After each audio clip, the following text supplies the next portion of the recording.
Tonight, what's next in the indictment of former President Donald Trump? Just a few hours ago, Trump arrived at the Trump Tower in New York to prepare for his appearance in a Manhattan courtroom tomorrow. NBC's Alice Barra has the latest on what to expect tomorrow and the continued fallout and reactions to this historic indictment. Former President Trump inside Trump Tower in Manhattan as he prepares to face a judge Tuesday on criminal charges. Security is high for an historic first. Violence and destruction are not part of legitimate, lawful expression, and it will never be tolerated in our city. The indictment set to be unsealed when the arraignment starts, expected to contain roughly 30 document fraud-related counts.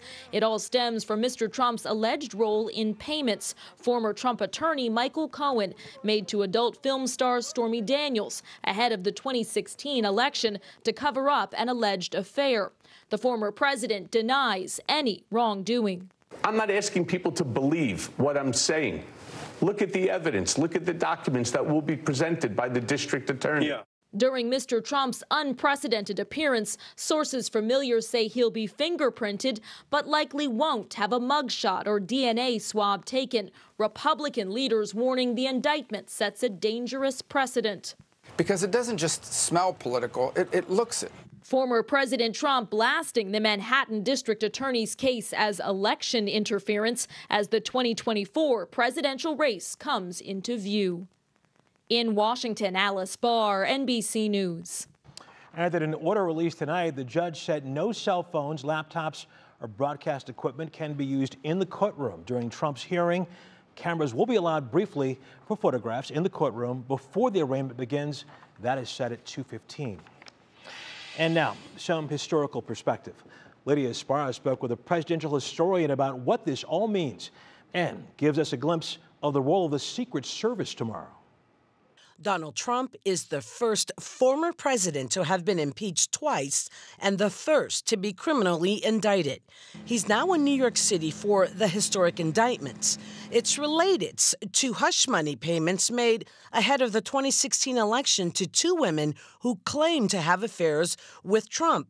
He has denied the affairs and any wrongdoing. There has never been a criminal case in U.S. history in which either president or former president has been criminally charged. Justin Buechler is a professor at Case Western Reserve University. He's been teaching political science for 18 years. We have a former president who is a candidate for the next election for the presidency who will be facing criminal charges. To say that that's unusual would be the understatement of the year. Also unprecedented, the Secret Service in court with the former president. I spoke to a retired Secret Service agent, and he says Secret Service agents are required to be with Trump. The Secret Service is part of the criminal justice system, and law enforcement colleagues in the courts or jail cannot prevent them from doing their job that is authorized by federal law.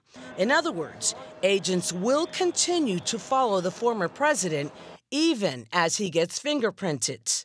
And Buechler says this is just the beginning for Trump's legal troubles. When you compare the charges that Trump is facing now to the other potential charges he may face in, for example, Georgia, these are not the most dramatic charges that Trump may face. And as the world watches Trump's first court appearance, the Secret Service will work with the New York City Police Department to make sure Mr. Trump is escorted quickly and safely out of that courthouse. Lydia Sparrow, 3 News.